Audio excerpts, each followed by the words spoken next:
ದೇಹ ಮಾರಾಟಕ್ಕಿದೆ ದುನಿಯಾ ವಿಶೇಷ ಕಾರ್ಯಕ್ರಮಕ್ಕೆ ಮತ್ತೊಮ್ಮೆ ಸ್ವಾಗತ. ಇನ್ನೇನು ತನ್ನ ಸಾವು ಸಮೀಪಿಸ್ತಾ ಇದೆ ಅಂತ ಗೊತ್ತಾದಾಗ ತನ್ನ ಕುಟುಂಬಕ್ಕೆ ಇನ್ನೇನು ಆಸರೆ ಅಂತ ಆತಂಕಗೊಂಡಂತಹ ಸಂಗೀತಗಾರನೊಬ್ಬ, ಮೈಸೂರಿನ ಸಂಗೀತಗಾರ, ತನ್ನ ಸಾವಿನ ನಂತರ ತನ್ನ ದೇಹದ ಅಂಗಾಂಗಗಳನ್ನು ಮಾರಾಟಕ್ಕಿಟ್ಟು ಅದರಿಂದ ಬರ್ತಕ್ಕಂಥ ಹಣದಿಂದ ತನ್ನ ಕುಟುಂಬ ನಡಿಬೇಕು ಅಂತಕ್ಕಂಥ ಆಸಕ್ತಿಯನ್ನು ತೋರಿಸಿರ್ತಕ್ಕಂಥದ್ದು. ಇದ್ರ ಬಗ್ಗೆ, ಇದರ ಸಾಧ್ಯತೆಗಳ ಬಗ್ಗೆ ನಾವು ಚರ್ಚೆ ಮಾಡ್ತಾ ಇದ್ವಿ. ಮತ್ತೊಮ್ಮೆ ನಾವೀಗ ಮೈಸೂರು ಸ್ಟುಡಿಯೋಗೆ ಹೋಗೋಣ. ಅಲ್ಲಿ ಆತನ ಪತ್ನಿ ಕಮಲಾ ಅವರು ಇರ್ತಕ್ಕಂಥದ್ದು. ಕಮಲಾ ಅವರೇ, ಈಗಾಗಲೇ ನಾನು ಕೇಳಿದ ಪ್ರಕಾರ ನಿಮ್ಮ ಪತಿಯನ್ನು ನೀವು ಉಳಿಸ್ಕೊಳ್ಳೋ ನಿಟ್ಟಿನಲ್ಲಿ ಏನೇನು ಪ್ರಯತ್ನ ಮಾಡಿದ್ರಿ ಅಂತಕ್ಕಂಥದ್ದು ಫಸ್ಟ್ ಪ್ರಶ್ನೆ. ನಾನು ಉಳಿಸ್ಕೊಳ್ಳೋ ರೀತಿಯಲ್ಲಿ ತುಂಬಾ ನನ್ನ ಗೋಲ್ಡು, ನನಗೇನೇನು ಎಲ್ಲ ಕಡೆ ಸಹಾಯ, ನಾನು ಎಲ್ಲಿ ಬ್ಯಾಂಕಲ್ಲಿ ಏನಿಟ್ಟಿದ್ದೆ ಎಲ್ಲ ಮಾಡಿ ಪ್ರಯತ್ನ ಪಟ್ಟೆ ಸರ್ 2008ರಿಂದ. ಈಗ ಯಾವುದಾದ್ರೂ ಸಂಘ ಸಂಸ್ಥೆ ದಾನ ಮಾಡ್ತೀನಿ ಸರ್. ಅಲ್ಲ, ಈಗ ಯಾವುದಾದ್ರೂ ಸಂಘ ಸಂಸ್ಥೆಗಳು ಅಥವಾ ಯಾವುದಾದ್ರೂ ಈಗ ಸರ್ಕಾರ ಈ ಥರ ಏನಾದರೂ ಅಪ್ರೋಚ್ ಮಾಡಿ ಸಹಾಯಕ್ಕೋಸ್ಕರ ನೀವೇನಾದ್ರು ಕೇಳ್ಕೊಂಡ್ರಾ? ನಾನು ಸಂಘ ಸಂಸ್ಥೆಗಳಿಗೆ ನಾನು ಎಲ್ಲೂ ಕೇಳಲಿಲ್ಲ. ಮತ್ತೆ ನನಗದು ವಿಷಯ ಗೊತ್ತಿರಲಿಲ್ಲ. ನನಗೆ ಆಸರೆ ಫೌಂಡೇಶನ್ ಅವರು ಒಬ್ರು ಜೈರಾಮ್ ಅಂತ, ಉಮಾಮೂರ್ತಿ ಅಂತ ಇದ್ರು. ಅವರು ನನಗೆ ಈ ತರ ಆಸರೆಯವ್ರನ್ನ ಇಟ್ಕೊಳ್ಳಿ, ರಾಮದಾಸು,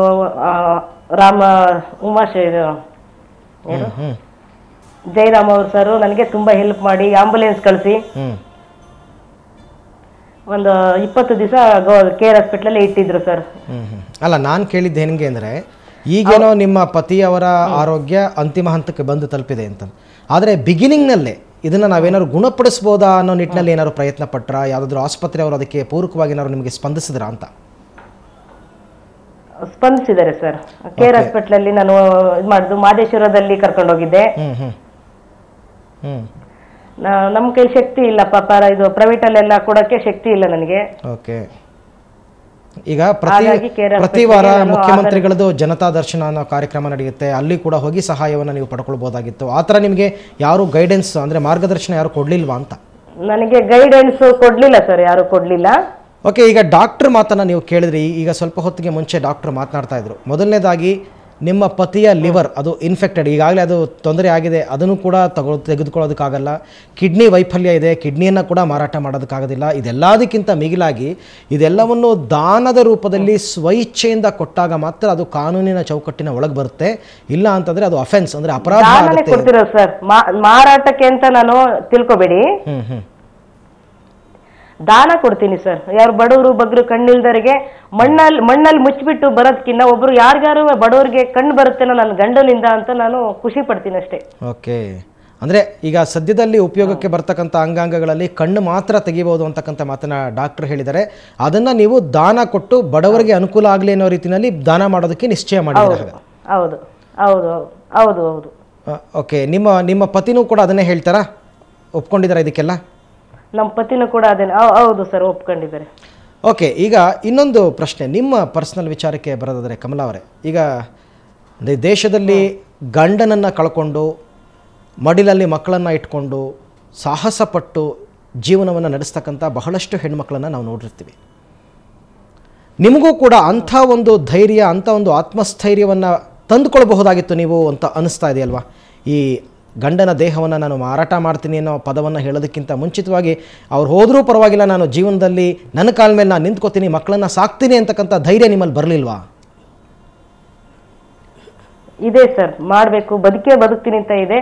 ಮಕ್ಕಳು 3 ಮಕ್ಕಳು ಚಿಕ್ಕರಿಂದ ಬಾಡಿಗೆ ಮನೆ, ನನಗೆ ಅಲ್ಲಿಂದಲೂ ಸಹಾಯ ಇಲ್ಲ. ಯಾರಾದರೂ ಇದು ದಾನ ಕೊಟ್ಟಾಗಾರು ಒಬ್ರು ಕರುಣೆ ಹುಟ್ಟಿ ನಮ್ಗೊಂಚೂರು ಸಹಾಯ ಮಾಡ್ತಾರೇನೋ ಅಂತ ನಾನು ಕೇಳ್ಕೊಂಡಿರೋದಷ್ಟೇ. ಓಕೆ. ಓಕೆ ಕಮಲಾ ಅವರೇ, ಮತ್ತೆ ನಿಮ್ಮ ಜೊತೆ ಮಾತನಾಡ್ತೀನಿ. ಡಾಕ್ಟರ್ ಈಗ ಅವ್ರ ಮಾತನ್ನು ಕೇಳಿದ್ದು, ಈಗಾಗಲೇ ಅವರು ಮಾರಾಟ ಮಾಡ್ತೀನಿ ಅನ್ನೋ ಪದವನ್ನು ತೆಗೆದುಹಾಕಿದ್ದಾರೆ, ನಾನು ದಾನ ಮಾಡ್ತೀನಿ ಅಂತಕ್ಕಂಥ ಮಾತನ್ನು ಹೇಳ್ತಾ ಇದ್ದಾರೆ. ಈ ಸಾಮಾನ್ಯವಾಗಿ ಎಷ್ಟೋ ಜನಗಳು ಹಣದ ಆಸೆಗೋಸ್ಕರ, ಕೆಲವರು ಗೊತ್ತಿಲ್ಲದೆ ಆಸ್ಪತ್ರೆಗಳಲ್ಲಿ ಕಿಡ್ನಿಯನ್ನು ಕದ್ದಿರ್ತಕ್ಕಂಥ ಉದಾಹರಣೆಗಳನ್ನ ನಾವು ನೋಡಿದ್ದೀವಿ. ಕೆಲವರು ಹಣದ ಆಸೆಗೋಸ್ಕರ ಕಿಡ್ನಿಯನ್ನು ದಾನ ಮಾಡಿರ್ತಕ್ಕಂಥದ್ದು ನೋಡಿದ್ದೀವಿ. ಈಗ ಇಂಥ ರೋಗಿಗಳಿಂದ ಒಂದು ವೇಳೆ ಕಿಡ್ನಿಯನ್ನು ಟ್ರಾನ್ಸ್ಪ್ಲಾಂಟ್ ಮಾಡಬೇಕು ಅಂತಂದರೆ ಕಾನೂನಿನ ಚೌಕಟ್ಟಿನಲ್ಲಿ ಅದನ್ನು ನೀವು ಹೇಗೆ ತಗೋತೀರಾ? ಏನು ಹೇಳುತ್ತೆ ಕಾನೂನು ಅಂತ? ತಾವು ಹೇಳದಂಗೆ ಗೊತ್ತಿಲ್ದಿರೋ ಕಿಡ್ನಿ ಕದೀತಾರೆ ಆಸ್ಪತ್ರೆಯಲ್ಲಿ ಅಂದ್ರಲ್ಲ, ಅದು ಸಾಧ್ಯವಿಲ್ಲ. ಕಿಡ್ನಿ ಕದಿಯೋದಕ್ಕೆ ಸಾಧ್ಯವೇ ಇಲ್ಲ. ಅಲ್ಲ, ಇಂಥ ಉದಾಹರಣೆಗಳು ಈ ಹಿಂದೆ ಸಾಕಷ್ಟು ಆಸ್ಪತ್ರೆಗಳಲ್ಲೆಲ್ಲ ವಿಚಾರ ಅದು ಸುದ್ದಿ ಅಷ್ಟೇ. ಓಕೆ. ಆದರೆ ಹೇಗೆ ಸಾಧ್ಯ ಇಲ್ಲ ಅಂತೀರಾ? ಏಕೆಂದರೆ ನಾವು ಒಂದು ಕಿಡ್ನಿ ಒಂದು ಪೇಷಂಟ್ ಅದು ತೆಗಿಬೇಕಂತಂದ್ರೆ ಇನ್ನೊಂದು ಪೇಷಂಟ್ ಕಿಡ್ನಿ ತಗೊಳ್ಳೋರು ರೆಡಿ ಇರಬೇಕು.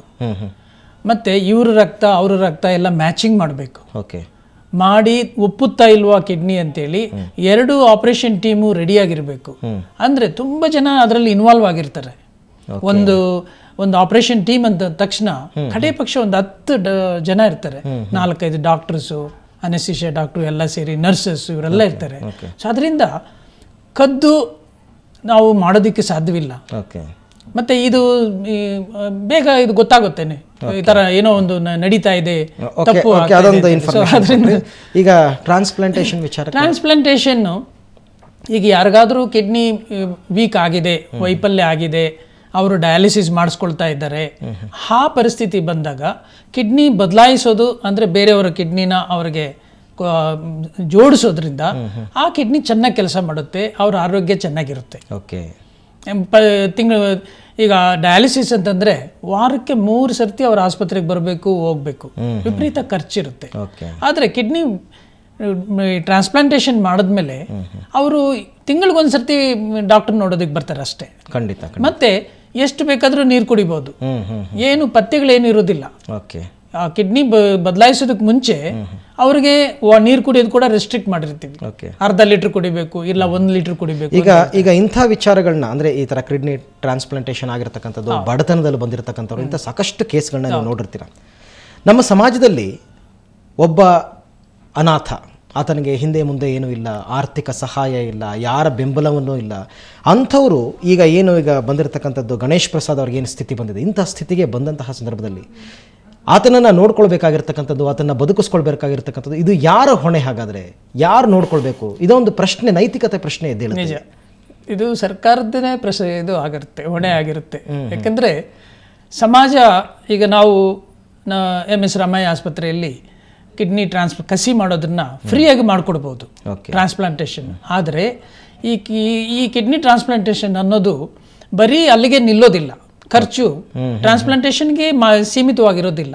ಟ್ರಾನ್ಸ್ಪ್ಲಾಂಟೇಷನ್ ಆದಮೇಲೆ ಅವರಿಗೆ ತಿಂಗಳಿಗೆ 10,000 ರಿಂದ 15,000 ರೂಪಾಯಿನ ಔಷಧಿಗಳು ಬೇಕಾಗುತ್ತೆ ಆ ಕಿಡ್ನಿ ಚೆನ್ನಾಗಿ ಕೆಲಸ ಮಾಡೋದಕ್ಕೆ. ಅದು ಅಲ್ಲಿ ಕಷ್ಟ ಆಗ್ತಾ ಅಲ್ಲಿ ಸರ್ಕಾರನೇ ಏನಾದರೂ ಒಂದು ಮಾಡಬೇಕಾಗುತ್ತೆ. ಖಂಡಿತ. ಸೊ ಈ ರೀತಿ ಇಂಥ ಸನ್ನಿವೇಶಗಳು ಬಂದಂತಹ ಸಂದರ್ಭದಲ್ಲಿ ಸಮಾಜದಲ್ಲಿ ಇಂಥವ್ರಿಗೆ ಯಾರು ಬೆನ್ನೆಲುಬಾಗಿ ನಿಂತ್ಕೊಳ್ತಕ್ಕಂಥದ್ದು ಅಂದರೆ ನಮಗೆ ಮೊದಲು ಗೊತ್ತಾಗ್ತಕ್ಕಂಥದ್ದೇ ಅದು ಸರ್ಕಾರದಿಂದ. ಈಗ ಗಣೇಶ್ ಪ್ರಸಾದ್ ಅವರಿಗೆ ಹೆಲ್ಪ್ ಸಿಕ್ಕಿದೆ, ಇಲ್ಲ ಅಂತಲ್ಲ. ಸರ್ಕಾರಿ ಆಸ್ಪತ್ರೆಯಲ್ಲಿ ಅವ್ರನ್ನ ಅಡ್ಮಿಟ್ ಮಾಡಿಕೊಳ್ಳಲಾಗಿದೆ, ಅವರ ಕೈಲಾದಂತಹ ಪ್ರಯತ್ನವನ್ನು ಮಾಡಿದ್ದಾರೆ. ಆದರೂ ಕೂಡ ಇಲ್ಲಿ ಮತ್ತಷ್ಟು ಸಹಾಯದ ನಿರೀಕ್ಷೆಯಲ್ಲಿ ಈ ಕುಟುಂಬ ಇರತಕ್ಕಂಥದ್ದು. ಖಂಡಿತ ದಾನಿಗಳು ಅವರಿಗೆ ಸಹಾಯವನ್ನು ಮಾಡಬಹುದು. ಮತ್ತಷ್ಟು ಈ ವಿಚಾರವಾಗಿ ಅವ್ರ ಜೊತೆಯಲ್ಲಿ ನಾವು ಚರ್ಚೆಯನ್ನು ಮುಂದುವರಿಸೋಣ. ಅದಕ್ಕೂ ಮೊದಲು ಮತ್ತೊಂದು ವಿರಾಮ.